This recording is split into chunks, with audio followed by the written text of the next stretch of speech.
ایک پہلو ایسا ہے جس کے حوالے سے حضور کی عظمت ہماری سمجھ میں آئے گی۔ حضور ایک انسان کی حیثیت سے کیا تھے، ایک باپ کی حیثیت سے آپ کا کیا طرز عمل تھا۔ ذرا یاد کیجئے، جگر گوشہ رسول حضرت فاطمہ بطول رضی اللہ تعالیٰ عنہ وہ حاضر ہوتی ہے، ابا جان دیکھیے چکی پیس پیس کر یہ گھٹے پڑ گئے میرے ہاتھ میں، یہ کنویں سے پانی لاتی ہوں، مشکیزیں کہ یہاں پر بندیاں پڑ گئی۔ حضور اب تو عام لوگوں پر بھی آسانیاں ہیں، لوگوں کے ہاں غلام آ گئے ہیں، کنیزیں آ گئی ہیں، مال و دولت آ گئی ہے، مجھے بھی کوئی غلام کنیز عطا ہو جائے۔ اور آپ کو معلوم ہے یہ لخت جگر نور چشم محمد کی سب سے پیاری بیٹی صلی اللہ علیہ وسلم، کوئی شک نہیں اس میں، فاطمہ کیا بیتی ہوگی حضور کے قلب پر۔ لیکن فرمایا کیا بیٹی یہ دنیا کی چیزیں ہمارے لیے نہیں ہیں، میں تمہیں اس سے بہتر شے دیتا ہوں۔ تسبیح فاطمہ ہر نماز کے بعد 33 مرتبہ سبحان اللہ، 33 مرتبہ الحمدللہ، 33 مرتبہ اللہ اکبر کہہ لیا کرو۔ لیکن سوچ لیجئے دل پر کیا گزری ہوگی صلی اللہ علیہ وسلم۔ حضرت عائشہ سے پوچھئے، حضرت خدیجہ سے پوچھئے حضور کیسے شوہر تھے، آپ سے زیادہ خواتین کے حق میں نرم، گھر کے کام کا جھاڑو دے رہے ہیں، کپڑے جو ہے بوسیدہ انہیں سی رہے، گھر میں بیٹھے ہوئے یہ کام کرتے تھے۔ بہرحال ایک بات میں آپ سے عرض کروں، آپ انسان کی جس حیثیت کا بھی ذہن میں تصور کریں گے وہ ساری حیثیتیں محمد میں موجود ہیں صلی اللہ علیہ وسلم۔ محمد حاکم کی حیثیت سے بھی ہے، محمد سب سالار کی حیثیت سے بھی ہے، محمد قاضی القضات بھی ہیں، محمد ہیڈ آف دی اسٹیٹ بھی ہیں، محمد بیویوں والے بھی ہیں، اولاد والے بھی ہیں، محمد 5 وقتہ امام بھی ہیں، جمعہ کے خطیب بھی ہیں، مدرس قرآن بھی ہیں، مربی بھی ہیں، مزکی بھی ہیں، اور ہر میدان میں بلند ترین مقام۔ کوئی ایسی جامع شخصیت ملے گی؟ ہمارے ہاں تو حال یہ ہے کہ جو خطیب صاحب ہوتے ہیں وہ 5 وقتہ نماز کیسے پڑھا سکتے ہیں، ان کا تو اونچا مقام ہے۔ 5 وقتہ نماز کے لیے تو علیحدہ چاہیے امام آپ کو، اور وہاں بھی ایک امام سینئر ہوگا وہ عشاء مغرب اور فجر پڑھائے گا، ایک جونیئر ہوگا بیچارہ وہ جو خاموش نماز ہے وہ پڑھائے گا۔ 5 وقتہ نماز پڑھا رہے ہیں محمد صلی اللہ علیہ وسلم، اور خطیب بھی وہی ہے، مربی بھی وہی ہے، مزکی بھی وہی ہے۔ ہمارے ہاں جو لوگ تزکیہ نفس کے میدان میں ہیں وہ پھر جماعت کبھی نہیں کراتے، کبھی نہیں دیکھا ہوگا آپ نے کسی صاحب کو کراتے ہوئے۔ یہ جامعیت کیوں ہے؟ جامعیت کبریٰ۔ پہلی بات تو یہ نوٹ کیجئے، حضور انتہائی غیور انسان تھے، انتہائی غیور۔ یہ کہا جاتا ہے کہ اگر حضور گھوڑے اس میں سوار ہوتے تھے اونٹ پر اور آپ کا کوڑا نیچے گر گیا تو آپ یہ کسی سے نہیں کہتے تھے کہ ذرا یہ میرا کوڑا مجھے پکڑا دینا، یہ بھی گوارا نہیں تھا، آپ اونٹ بٹھا کر نیچے اتر کر اپنا کوڑا خود اٹھاتے تھے۔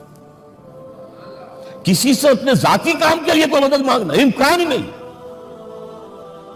بلکہ ایک واقعہ تو وہ ہے جب بھی میں تذکرہ کرتا ہوں میری آنکھوں میں آنسو آ جاتے ہیں، یہ ہجرت کے وقت کا واقعہ ہے۔ آپ کو معلوم ہے حضور نے تمام مسلمانوں کو مکے سے جانے کی اجازت دی، چلے جاؤ مدینے، چلے جاؤ مدینے، آپ خود تھے موجود، اس لیے کہ رسول اپنے مقام کو نہیں چھوڑ سکتا وداؤٹ ایکسپریس پرمیشن فرام اللہ سبحانہ و تعالی۔ اب حضرت ابوبکر پوچھ رہے ہیں حضور اجازت آ گئی؟ نہیں آئی، آ گئی نہیں آئی، دن گزر رہے ہیں۔ حضرت عائشہ کی روایت ہے کہ ایک روز ہم نے دیکھا دوپہر کے وقت آ رہے ہیں حضور، کپڑے سے اپنا سر جو ہے ڈھانپا ہوا ہے۔ عرب میں دوپہر کے وقت وزٹ کرنا جو ہے یہ ان کے خلاف دستور ہے، ان کی تہذیب کے خلاف ہے، یہ قیلولے کا وقت ہوتا ہے۔ تو حیران ہوئے، آتے ہی فرمایا ابوبکر ہجرت کی اجازت ہو گئی۔ اب انتہائی خوشی سے اور بڑی امید میں کہ بڑی شاباش ملے گی، حضرت ابوبکر فرماتے ہیں، عرض کرتے ہیں حضور میں نے 2 اونٹیاں تیار کر رکھی ہیں، خوب کھلا پلا کے انہیں فرما کیا ہوا ہے، یہ ہجرت میں ہمارے کام آئے گی۔ حضور تھوڑا سا توقع فرماتے ہیں، پھر کہتے ہیں اچھا ٹھیک ہے، ایک میں استعمال کروں گا لیکن میں اس کی قیمت ادا کروں گا۔ حضرت ابوبکر رو پڑے، حضور مجھ سے یہ مغایرت، صاحب کی طرح آپ کے ساتھ رہنے والا، اس سے یہ مغایرت، ذرا سے اشارے پر اپنی کم سن بیٹی پیش کر دی نکاح کے اندر۔ اس سے یہ مغایرت رو پڑے. لیکن حضور کی اپنی خیارت تھی، میں قیمت دوں. اب بتائیے مدد کا کے لیے درکار تھی؟ مدد تھی ان کے مشن کے لیے. مشن دو حصوں میں تھا. اس کو جانیے، آج کچھ علمی باتیں آ رہی ہیں. حضور کے مشن کے دو حصے، ایک ابتدائی جو تمام انبیاء اور رسول کا تھا، ایک تکمیلی جو صرف محمد کا ہے صلی اللہ علیہ وسلم. ابتدائی کیا ہے؟ اللہ کی طرف دعوت، تبلیغ. جو دعوت قبول کر لے ان کے لیے بشارت، بشیر کہ تمہارے لیے آخرت میں جنت ہے، نعمتیں ہیں.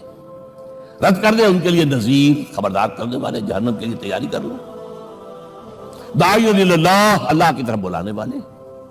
سراج منیرہ، روشنی کے چراغ. یہ حیثیتیں مشترک ہیں تمام انبیاء کرام. تمام انبیاء بشیر بھی تھے، نذیر بھی تھے، داعی بھی تھے، سراج منیر بھی تھے. اگرچہ ان تمام حیثیتوں میں بھی حضور کا سب سے اونچا مقام علیحدہ نمایاں ہے، لیکن حیثیتیں بنیادی طور پر مشترک ہیں. ایک حیثیت تکمیلی، اور وہ کیا ہے؟ اے نبی، جو دین آپ کو دیا گیا ہے صرف تبلیغ نہیں، صرف تعلیم نہیں، اس کو قائم کر کے دکھاؤ ایک نظام زندگی کی حیثیت سے. 3 مرتبہ قرآن میں یہ الفاظ حضور کے لیے آئے ہیں. هو الذی ارسل رسولہ بالہدی ودین الحق لیظہرہ علی الدین کلہ. 3 دفعہ سورہ توبہ میں یہ الفاظ آئے، سورہ صف میں یہ الفاظ آئے، سورہ فتح میں یہ الفاظ آئے. وہی اللہ جس نے بھیجا ہے اپنے رسول کو صلی اللہ علیہ وسلم. الہدا، قرآن حکیم، ہدایت کاملہ، اور نمبر 2 دین حق. یہ 2 چیزیں دے کر بھیجا. کس لیے؟ تاکہ اس دین کو غالب کرے پورے نظام زندگی پر. یہ معاملہ ذرا سوچئے. اور یہ حضور کے لیے 3 دفعہ، اور کسی اور نبی کے لیے 1 دفعہ بھی نہیں. قرآن مجید کے اس نقطے کو ذہن نشین کر لیجیے. جی دوستو، جیسے کہ آپ لوگوں نے آج کی ویڈیو دیکھی ہے کہ ماشاءاللہ بہت خوبصورت بیان کیا گیا ڈاکٹر اسرار احمد نے. جیسے کہ کہا گیا حضرت محمد صلی اللہ علیہ وآلہ وسلم کی جو شان ہے وہ بہت خوبصورت، بہت عظمت والی ہے. آپ صلی اللہ علیہ وآلہ وسلم جیسے کوئی شخصیت اس دنیا میں نہیں ہے اور نہیں کوئی آ سکتا میرے دوستوں. جیسے کہ حضرت محمد صلی اللہ علیہ وآلہ وسلم ایسا شور، ایسے دوست، ایسا سپاسالار، ایسے حاکم تھے کہ ایسے آج تک کوئی نہیں آ سکتا. تو دوستو، آپ لوگوں نے ڈاکٹر اسرار احمد کی جو باتیں ہیں اس میں آپ لوگوں نے نوٹ کیا ہوگا کہ حضرت محمد صلی اللہ علیہ وآلہ وسلم کو تبلیغ دی گئی اور یہ کہا گیا ہے کہ آپ اس ہدایت کو پوری دنیا تک، جو ہمارا دین ہے پوری دنیا تک پہنچا دیں. ایسے کسی پیغمبر کو بھی یہ ہدایت نہیں دی گئی تھی. تو دوستو، امید کرتا ہوں کہ آپ لوگوں نے ویڈیو دیکھی ہے، تو امید کرتا ہوں کہ ویڈیو آپ لوگوں کو اچھی بھی لگی ہو. اگر ویڈیو آپ لوگوں کو اچھی لگی ہو تو ہمارے چینل کو لائک کریں، سبسکرائب کریں، زیادہ سے زیادہ شیئر کریں. شکریہ.